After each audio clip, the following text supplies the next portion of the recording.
Olá, meus irmãos, a paz do nosso Senhor e Salvador Jesus Cristo. Aqui quem vos fala é o presbítero Felipe Ferreira e seja muito bem-vindo a mais uma aula da nossa Escola Bíblica Dominical. Hoje, a lição 12 e 13. Irmão Felipe, você vai dar as duas aulas juntos? Vou porque muitas igrejas, antecipam o final das suas escolas bíblicas para liberar os seus membros para as festas de fim de ano, muita gente viaja. Então, de forma muito sábia, as igrejas elas antecipam esse final do trimestre, para então ter ainda uma presença bem significativa dos irmãos na escola bíblica no finalzinho do ano. Na minha igreja é assim, não sei se na sua também mas de qualquer forma eu convido você a ficar comigo hoje, porque eu vou passar rapidamente pela lição de número 12, mas vou dar na íntegra a lição de número 13, encerrando o trimestre e o ano, na verdade, de 2025. Meus irmãos, nós estamos juntos nessa grande jornada que começou lá em janeiro. Eu tenho trago para cá, para esse canal, o conteúdo que eu creio que vem para abençoar a vida daqueles que estão nos acompanhando. Eu quero muito que você seja completamente edificado por essas aulas e por essas lições que nós estamos aprendendo juntos. Aqui nós somos aprendizes, né? Eu, você, nós que estamos aqui nessa troca contínua. Eu quero muito que você seja completamente abençoado por aquilo que nós estamos promovendo aqui no YouTube. Vamos retornar no ano que vem, se Deus quiser, com mais aulas, tentando sempre melhorar o nosso trabalho, para que você seja abençoado e para que nós possamos abençoar também o reino de Deus com isso que nós estamos disponibilizando aqui na internet. Então, aqui é uma teologia simplificada, direta ao ponto, sem nenhum tipo de complicação, mas de uma forma bem leve, para que a gente possa aprender, e não só aprender, praticar tudo aquilo que as lições nos propõem. Bom, dito isso, vamos direto ao ponto, vamos começar a nossa aula de hoje. Nós estamos falando sobre corpo, alma e espírito, a restauração integral do ser humano para chegar à estatura completa de Cristo. Bom, se eu pudesse elencar aqui tudo que a gente aprendeu nessa jornada dessa última lição, dessa última revista, na verdade, de 2025, eu colocaria da seguinte forma. Primeiro, Deus criou o homem de forma integral para a sua glória. Deus criou o homem completo e perfeito, sim. Deus criou o homem completo e perfeito. Porém, o pecado afetou todo o nosso ser. E quando a gente fala que o pecado alterou todo o ser, nós estamos incluindo a concepção tricotômica do ser humano. Então, o pecado afeta todo o ser, mas a redenção em Cristo Jesus nos restaura completamente. Pois é, da mesma forma que o pecado nos deformou, Cristo vem para nos reintegrar ao Pai. Então, a vida cristã exige santificação do corpo, equilíbrio da alma e comunhão no espírito. Nós não podemos esquecer que somos seres tripartidos, assim como o nosso Deus também o é, na figura da Trindade, obviamente, e nós temos que entender que o Espírito Santo habita em nós, testifica nossa filiação e produz em nós o fruto do Espírito. E hoje, para concluir, nós vamos ver que vivemos hoje sendo preparados para a eternidade. Porque, veja bem, meus irmãos, nós estamos no processo de santificação e isso precisa ter um porquê. Nessa vida, a santificação exige para que haja comunhão entre nós e o Espírito Santo de Deus. Porque sem santificação ninguém verá a Deus. Aqui é um processo contínuo, um processo perene e um processo que só há de ser concluído na eternidade. Então, vivemos o hoje sendo preparados para a eternidade. E se eu pudesse elencar um só texto, indicar um só verso que reduza, ou condense, na verdade, não reduza, mas condense, na verdade, toda a intenção da revista que nós temos aprendido ao longo dessa jornada, inclusive eu estou com a minha bem aqui, que eu ainda sou raiz, eu gosto de ter a minha revistazinha impressa para levar, para dar as minhas aulas, para marcar aqui os pontos que eu acho importantes. Eu diria para você que nós poderíamos escolher 1 Tessalonicenses 5:23 como o versículo-chave dessa revista. E nós podemos ler o que diz: "E o mesmo Deus de paz nos santifique em tudo, e todo o vosso espírito, alma e corpo sejam conservados irrepreensíveis." Veja só que interessante, Tudo e tudo. E todas as vezes, meus irmãos, que a Bíblia usa a expressão de totalidade, a Bíblia está sendo literal. Ela não está trazendo para nós uma possibilidade que alguma área fique descoberta. Tudo na Bíblia significa tudo. tudo na Bíblia significa todas as coisas. Então é interessante que o apóstolo Paulo vai falar aos Tessalonicenses que nós venhamos ser santificados em tudo. E todo o nosso espírito, alma e corpo seja conservadas de forma irrepreensíveis. Então, olha só que interessante. Deus santifica tudo o que nos cerca e todo o que nos constitui. Deu para entender? Deus santifica tudo o que está fora de nós e nada que há dentro de nós fica fora da sua obra. É interessante isso. Tudo o que vivemos e todo aquilo que somos estão sob o cuidado da santificação divina. Tudo nos fala do externo, todo nos fala do interno, tudo nos fala do que nos cerca, todo nos fala do que nós somos. Então o Senhor deseja tudo o que nós somos. Então isso nos leva à conclusão imediata que esse estudo, o estudo desse trimestre, fala sobre integralidade. O que é a integralidade, irmão Felipe? É todas as coisas, tudo junto, num só lugar, diante de Cristo. Então, a fé cristã, ela não admite uma vida departamentalizada. Não, a minha vida espiritual, a minha vida secular, o meu ministério, a minha profissão, queridos, não existe isso. Não existe essa área espiritual separada da vida prática. Nós somos cristãos em todo o tempo. Então, não existe esse domingo que é desconecto da semana. Cristãos aos finais de semana e pessoas comuns na semana. Não existe esse corpo fora do senhorio de Cristo. Não, Deus quer meu coração. Deus quer tudo seu.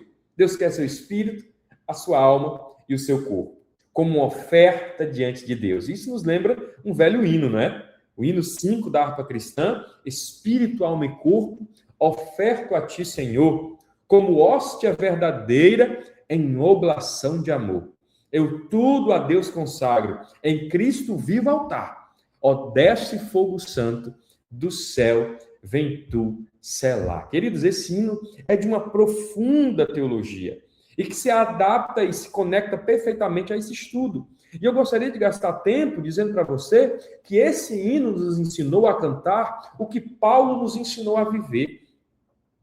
Esse hino, ele encarna a pregação do apóstolo Paulo, porque Deus não quer parte de quem nós somos. Ele quer todo o nosso ser, por dentro e por fora. Ele quer tudo e ele quer todo. Então, nós temos que entender que nós somos preparados hoje para viver na eternidade. E o hino nos fala isso.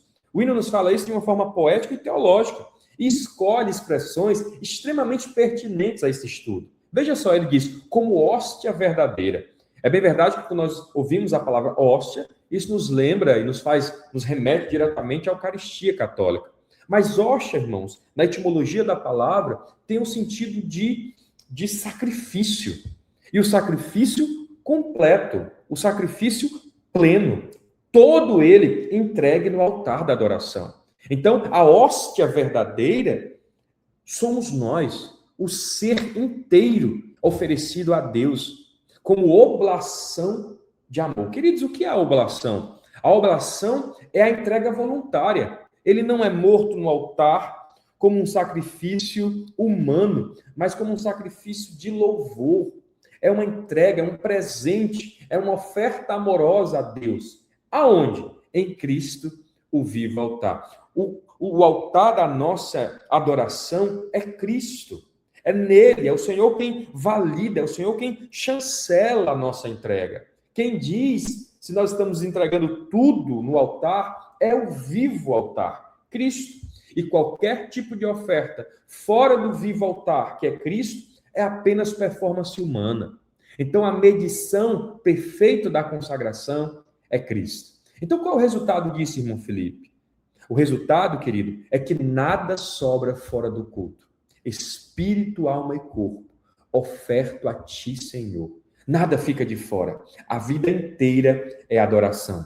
Meu corpo, minha alma e meu espírito. Então, nós temos que entender que as lições 12 e 13, elas têm temáticas diferentes, mas que se conectam perfeitamente e que desenham uma rota de saída, dos estudos do nosso querido professor, Silas Queiroz, que quem comenta é o comentarista dessas preciosas lições. Então vamos aprender primeiro a respeito da lição de número 12, que eu vou fazer um retrocesso, uma passagem, né? Não um retrocesso, mas uma retrospectiva, de uma forma muito clara e didática. Vamos lá, olha só. A lição de número 12 explora a comunhão profunda entre a terceira pessoa da Trindade e o âmago da vida do crente.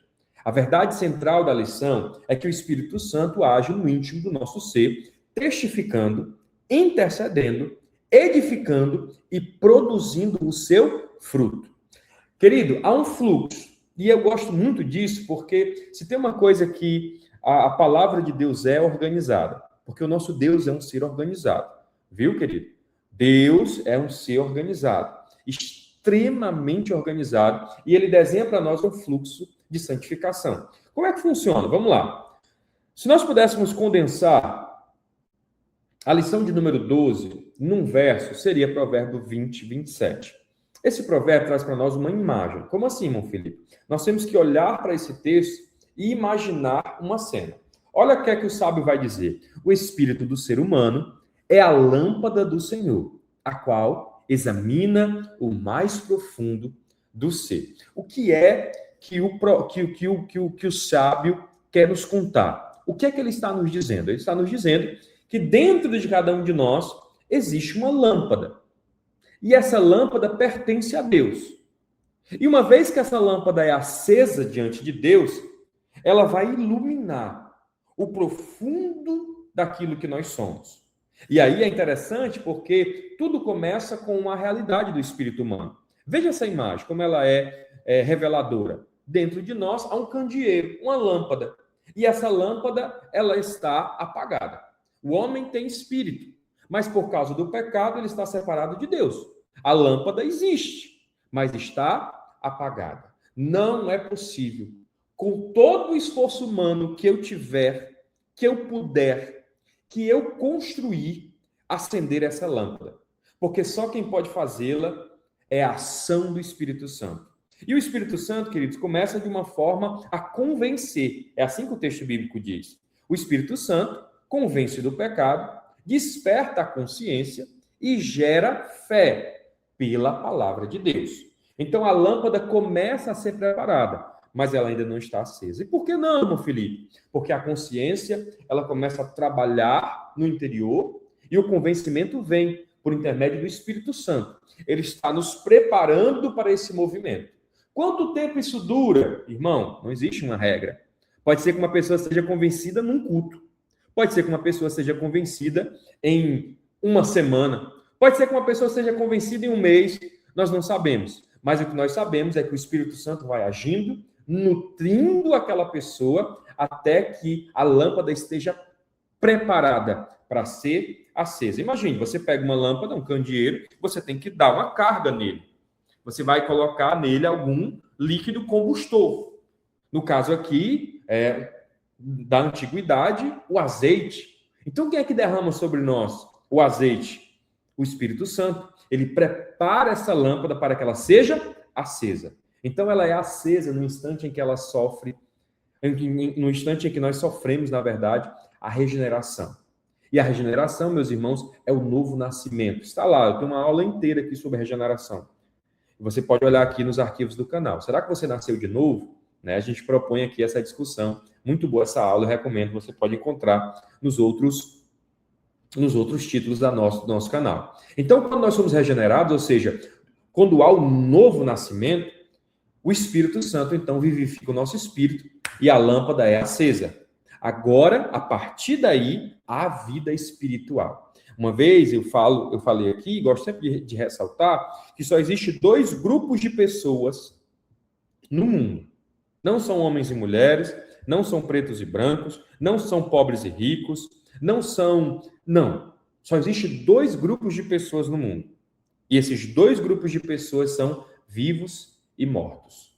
Só existem esses 2 grupos. Quando o Senhor, nosso Deus, olha para o globo, ele vê 2 realidades. Os que estão vivos pelo Espírito de Deus e os que estão mortos nos seus pecados. Então, é aí que o Espírito Santo acende a lâmpada e há vida espiritual. E uma vez que nós somos acesos pelo Espírito, há essa troca, essa relação, esse relacionamento entre o Espírito de Deus e quem nós somos. É o que nós chamamos de testemunho interior. Romanos 8,16 vai nos trazer isso. O Espírito Santo fala no nosso espírito, conversa com o nosso espírito.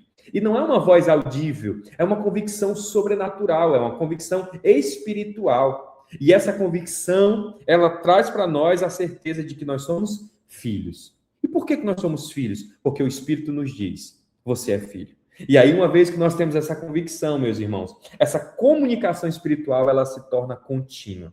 Porque um filho tem relação com seu pai. E um pai tem diálogo aberto com seus filhos. Então, as práticas espirituais é essa comunicação. A oração, a leitura da palavra, a adoração a Deus como oferta e a oração em línguas. Porque o texto vai nos trazer, a lição vai nos trazer a oração em língua como um canal exclusivo, irmão, entre o nosso espírito e o Espírito de Deus. Como quem ora em mistério, necessidades que nós não sabemos, mas o Espírito traduz ao Senhor as intenções e as necessidades do nosso ser. Então, o Espírito age no nosso espírito, fortalecendo o homem interior. E, para concluir, aí vem o resultado disso, que é a edificação e a direção.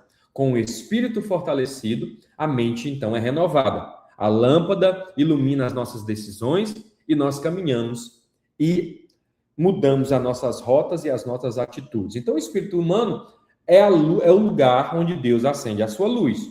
A lâmpada não é para o espírito, a lâmpada não é o Espírito Santo. Essa lâmpada aqui, né, no desenho que está acesa, não é o Espírito Santo. Essa lâmpada é o espírito do homem. Mas quem acende e ilumina essa lâmpada e direciona, uma vez que ela está acesa, é o Senhor, por meio do Espírito Santo. Então, essa luz revela, uma vez que está acesa, ela vai revelar, examinar e orientar o interior de cada crente. Então, quando alguém está nas trevas, irmão, ele não tem direção. Por quê? Porque será que alguém pode caminhar na escuridão e não tropeçar e não cair? Então, a luz do Espírito Santo acesa em nós revela, examina e orienta o nosso ser. Então, o resultado é inevitável. O resultado dessa relação é e precisa ser santificação. O Espírito Santo de Deus não atua onde não há espaço. E nós só podemos dar espaço ao Espírito Santo quando nós nos santificamos como morada da pessoa bendita do nosso Deus. Então, a comunhão gera transformação. E a transformação, por sua vez, gera santificação. Então, Deus nos santifica aqui para nos receber lá.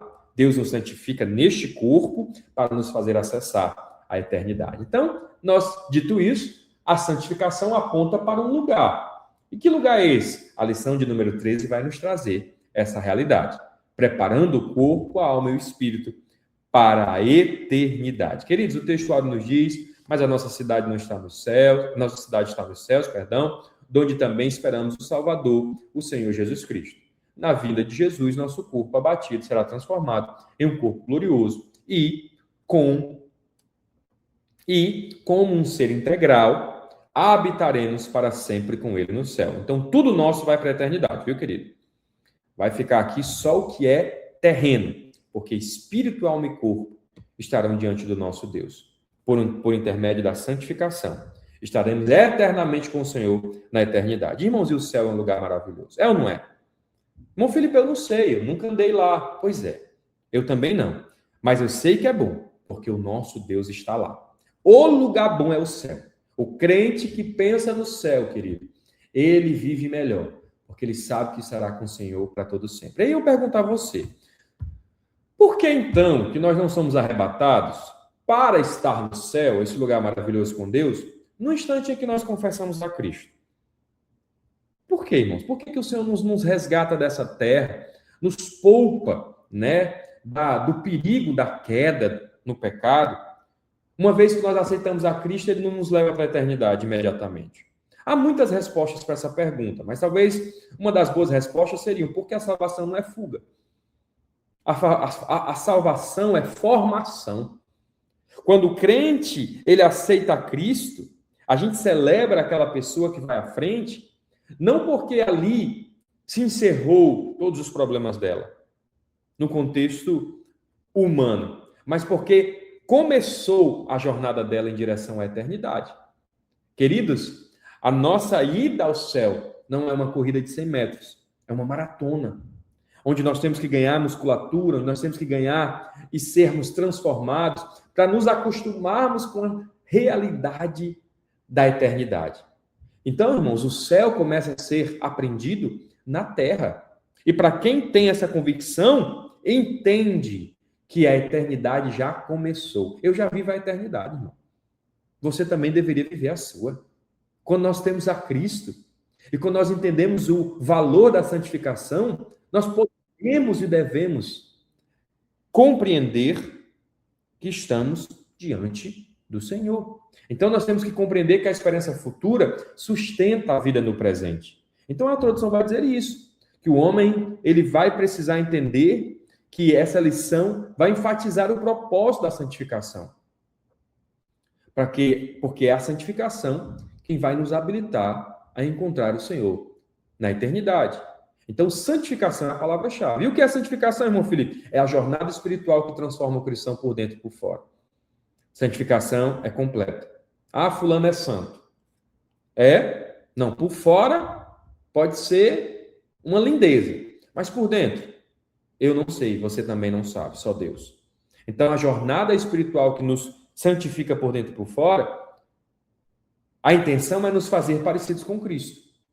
E aí a gente vai compreender que ao longo da nossa vida, a gente vai construindo essa perfeição que só será atingida na eternidade. E aí é interessante, porque a santificação não é um fim em si mesmo. Ela não existe só porque ela começa e termina nela. Não, ela é o processo pelo qual Deus nos torna aptos para habitar eternamente com Ele. Olha, querido, como é que nós vamos viver com Deus na eternidade? Com uma lembrança terrena, um desejo por as coisas daqui. Já viu gente que não entende eternidade falando assim, rapaz, o céu deve ser muito chato, porque o céu não tem, né, palavras dessas pessoas, não tem uma cerveja, o céu não tem uma musicazinha. Rapaz, as pessoas pensam, meus irmãos, que o céu é uma extensão dos prazeres da terra, quando na verdade nós vamos descobrir a verdadeira alegria na eternidade com Cristo. Então, Cristo não pode ser dividido. Cristo não vai ser dividido. Ele vai nos transformar por completo. Porque quem ele justifica, ele também justifica. Santifica, perdão. Romanos 8,30 vai nos dizer, e aos que predestinou, a esse também chamou, e a esse também o chamou, também justificou, e aos que ele justificou, este também glorificou. Então, a salvação em Cristo é uma obra inteira e indivisível. É um processo que não deve haver, na verdade, fragmentação. Ele tem que começar e terminar. Deus nos ama, ele nos chama. Ele nos chama, nos justifica. Ele nos justifica, nos santifica. Se ele nos santifica, ele nos glorificará. É interessante isso, meus irmãos, porque o texto bíblico nos diz que aquele que começou a boa obra em nós há de concluí-la. Então, é Deus quem nos chama, nos justifica, nos santifica e nos glorifica. E aí nós temos que entender que nós temos que preservar a esperança da escatologia. A escatologia é o estudo das últimas coisas e o alvo do nosso estudo escatológico aqui é estar com Deus na eternidade, o alvo celeste. Então, querido, tem uma frase que não é bíblica, mas que ilustra bem essa realidade, que tem muito crente, e o pastor Silas vai colocar isso aqui no seu comentário, né? O Silas Queiroz. Tem muito crente, irmãos, que já perdeu o céu como foco. É crente, mas não pensa mais em eternidade. Acontece isso, meu filho, demais, irmão. Demais. E é interessante isso, porque tem uma frase que diz, se você não sabe para onde quer ir, qualquer caminho serve. E isso aqui, irmão, isso aqui é um perigo. Isso aqui é um perigo terrível, irmãos. Porque sem um alvo, sem uma rota, para onde nós estamos guiando a nossa vida? Para onde nós estamos apontando a nossa existência? E aí a gente vai ver que a Bíblia não apresenta a vida cristã como um passeio. Ah, não, a gente veio aqui passar um tempo na terra e depois... Não, irmãos. A vida cristã é uma jornada, é uma caminhada com o destino certo. Então, quem perde o céu como alvo, perde o sentido da santidade.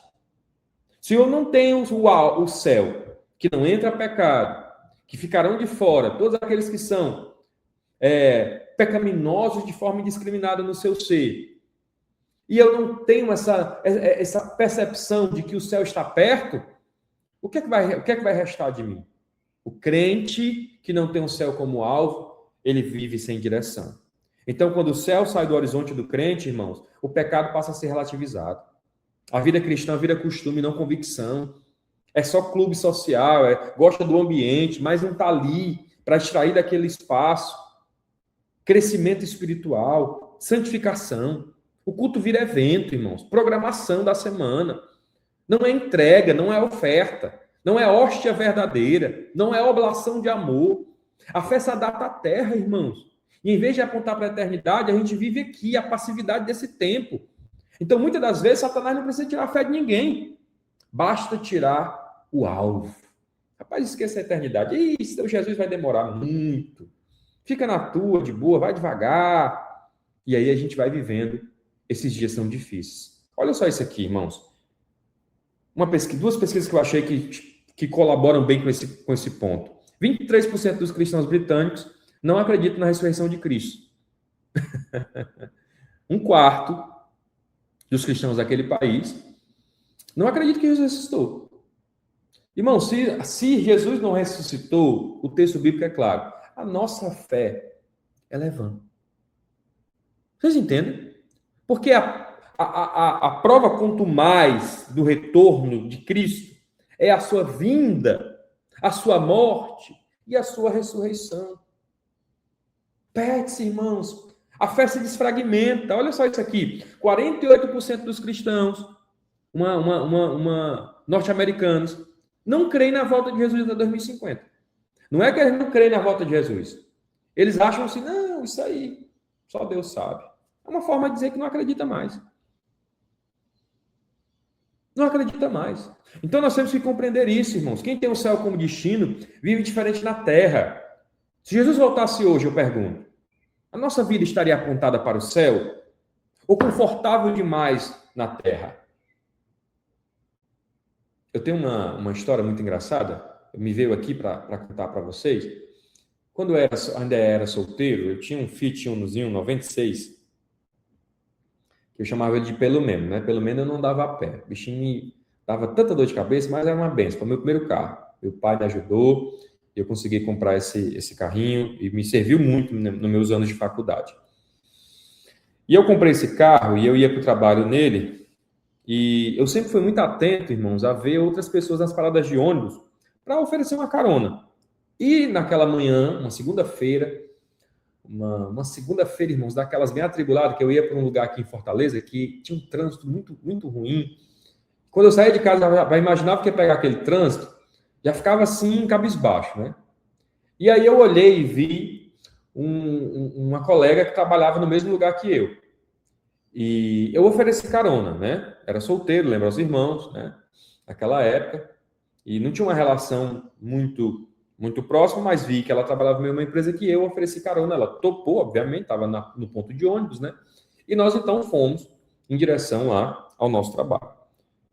E aí foi muito interessante, porque quando eu entrei e peguei o trânsito, irmãos, o carro sem ar-condicionado, em Fortaleza, vocês sabem que o negócio aqui é sério, de quintura.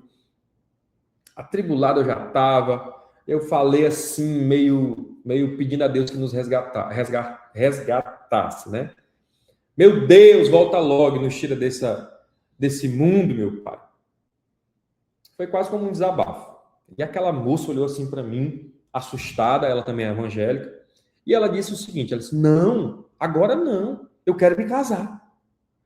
E é interessante, irmãos, isso, porque nós às vezes compartilhamos da eternidade, falamos do céu, mas melhor seria que não fosse agora. Isso não é pecado, irmãos, não é pecado. Mas isso é uma forma muito perigosa de viver o evangelho, porque nós estamos confortavelmente aspirando pelos desejos terrenos.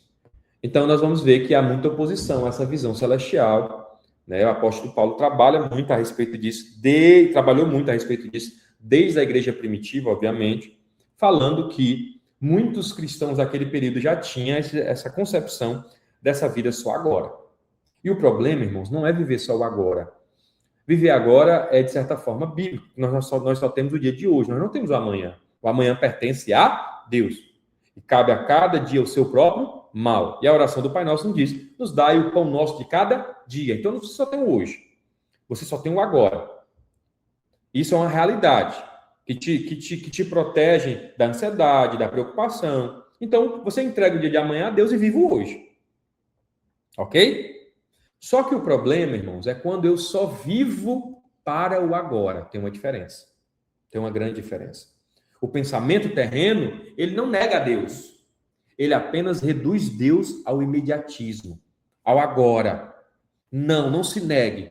Viva o seu dia, viva o seu desejo. Você vai morrer, pode morrer amanhã e etc. Então, irmãos, é complexo, porque isso é trocar a eternidade daquilo que eu almejo por aquilo que eu quero agora. E isso é uma forma que Satanás sempre trabalhou na narrativa bíblica. É exatamente o que ele faz com Jesus Cristo. Oferece o mundo a ele, tirando dele a cruz depois. E nós podemos citar tantos outros, né? A relação de Esaú e Jacó, ele troca o direito de ser o primogênito da sua descendência, Esaú, pela fome que ele tinha naquele instante. Então, são vários os exemplos que nós podemos ver de pessoas que trocam algo que eles querem por algo que eles precisam agora. Então, quando toda a nossa fé se resume a emprego, saúde, bens, conquistas, aqui, nós não só estamos abandonando o evangelho, nós estamos encolhendo o evangelho. Nós estamos suprimindo a verdade do evangelho. Então é muito ruim, queridos, quando nós vivemos isso, porque isso é viver como se o reino de Deus fosse desse mundo. E Jesus vai dizer em todo o tempo, o meu reino não é daqui. Não tentem parametrizar a minha mensagem com esse tempo. Não, eu não vim refundar o império terreno. Eu vim falar para vocês do reino. Arrependam-se porque é chegado o reino de Deus. Então isso, irmãos, é um perigo. E o que é viver como se o reino fosse aqui? Oramos só por portas abertas aqui. Lutamos por pouca santidade. Perdemos o senso de peregrinos, de que estamos aqui numa jornada de volta para casa. Passamos a medir o sucesso espiritual por resultados terrenos. Não, fulano é abençoado. Por quê? Porque fulano tem conquistado, fulano tem tido isso, tem tido aquilo. Querido, não é assim. Não é desse jeito. Então nós temos que entender que Deus nos sustenta no agora. Claro que nos sustenta. O pão nosso de cada dia nos dá hoje, Ele nos dará. Mas Ele não nos salvou para ficarmos aqui. Vivemos o presente com fidelidade, porque esperamos o futuro com esperança. Então me santifico aqui, porque sei que Ele vai me resgatar na devida hora. Então, irmãos, aqueles que se opõem a essa mensagem, Paulo vai chamar de inimigos da cruz de Cristo. O que são esses inimigos? O inimigo da cruz de Cristo é necessariamente quem nega Jesus com a boca. Mas não é, né? Quem nega Jesus com a boca, perdão. Mas quem esvazia a cruz do seu propósito eterno. A cruz deixa de ser o caminho de redenção e passa a ser apenas um meio para melhorar a vida no presente. Coloca a cruz de Cristo e o evangelho, o cristianismo, como mais uma religião, no rol das opções, no rol, na feira do assistencialismo emocional. Então, a cruz, meus irmãos, ela separa esses dois tipos de vida. E Paulo vai chamá-los de inimigos da cruz de Cristo. Por quê? Porque a cruz fala de renúncia. Os inimigos da cruz de Cristo, eles não querem santificação. Eles querem satisfação. A cruz fala de morte do eu. Eles querem exaltação do eu. A cruz aponta para o porvir. Eles querem o agora como absoluto, como única verdade. Vocês entendem, irmãos? É difícil. Porque os inimigos da cruz de Cristo querem algo que Cristo não tem para dar. E pelo contrário, Cristo nos chama a renunciar. Então a cruz aponta para o além do agora. Por isso incomoda quem vive apenas para o agora. O problema não é viver no mundo, queridos. Nós vivemos no mundo. O problema é viver como se ele fosse o destino final. E se ele for o destino final, Paulo vai dizer que nós somos o pior dos seres humanos, se a nossa esperança estiver apenas aqui. Se a nossa esperança estiver apenas aqui. Então, o pastor Silas vai denunciar os perigos das teologias modernas. Um cristianismo que é secularizado. E aí você deve se perguntar, irmão Filipe, o que é a secularização, né, do evangelho? A secularização do evangelho acontece quando a fé cristã deixa de ser motivada, aliás, deixa de ser normativa, transformadora, escatológica e passa a ser apenas instrumental. O que é um evangelho instrumental? É um evangelho que deixa de confrontar o homem. Ele só abraça, ele só entende, ele não julga. Não, você é vítima. Passa a ser usado para validar posições humanas. Irmãos, nesse tempo eu nunca vi tanta gente tomar o nome de Deus em vão.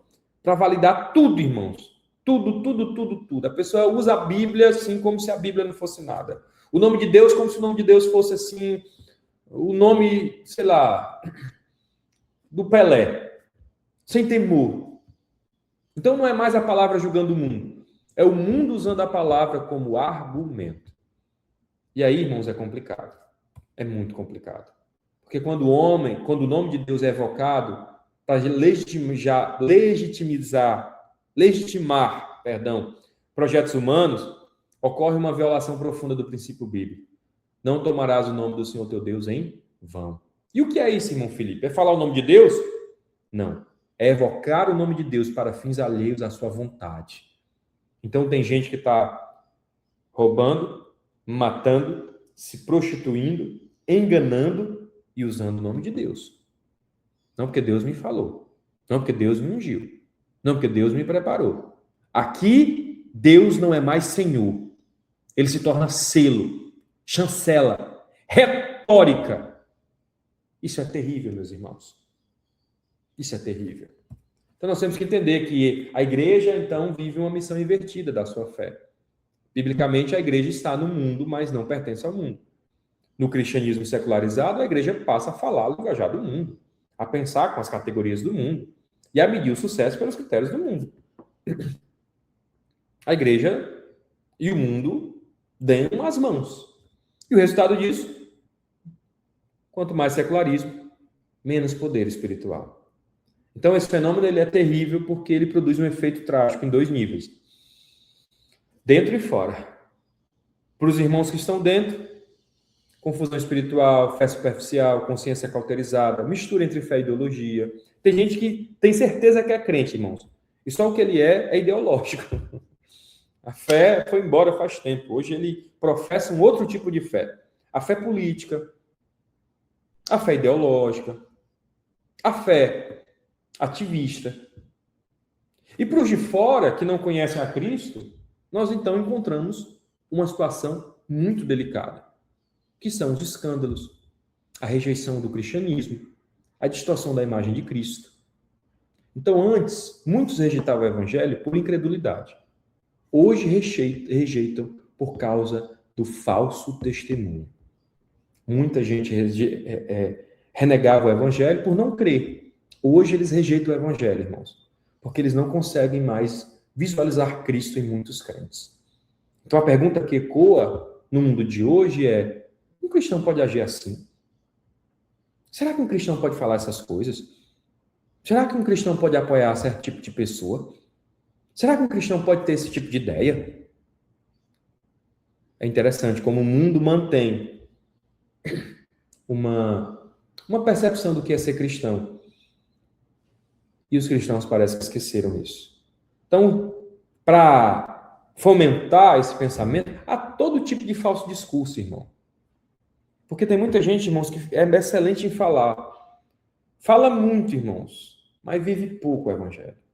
Muita fala, pouca vida, e isso é um perigo evidente, que é a substituição da vida cristã prática por um cristianismo excessivamente discursivo.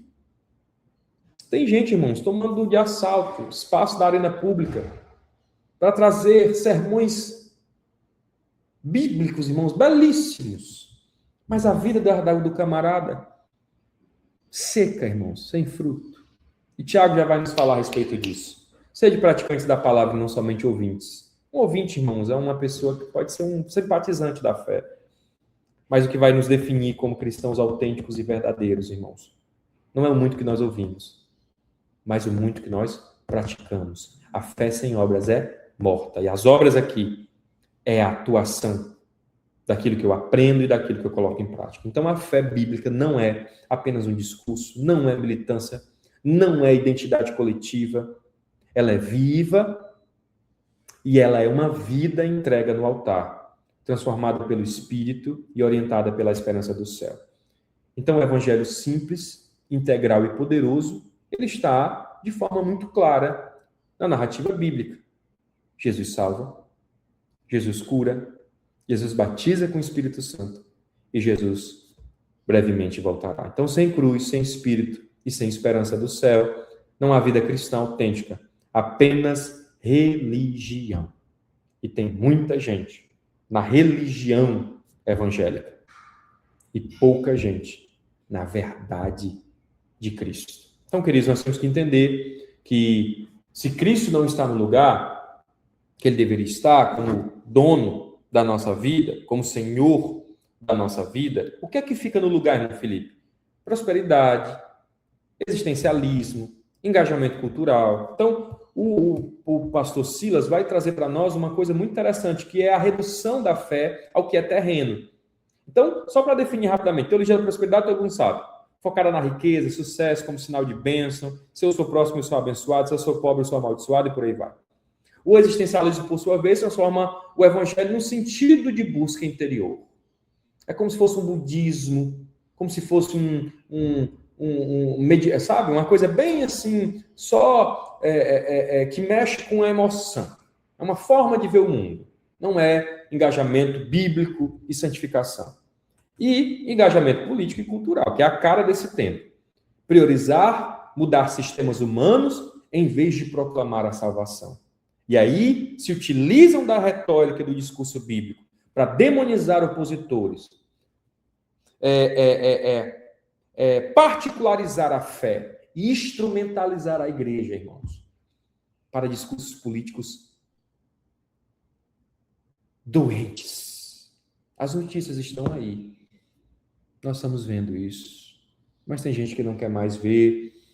Eu também não vou ser a pessoa que vai estar aqui insistentemente construindo narrativas, porque não são, é a verdade do evangelho. Então, quando o evangelho é moldado pelos interesses humanos, ele deixa de situação e se torna ideologia.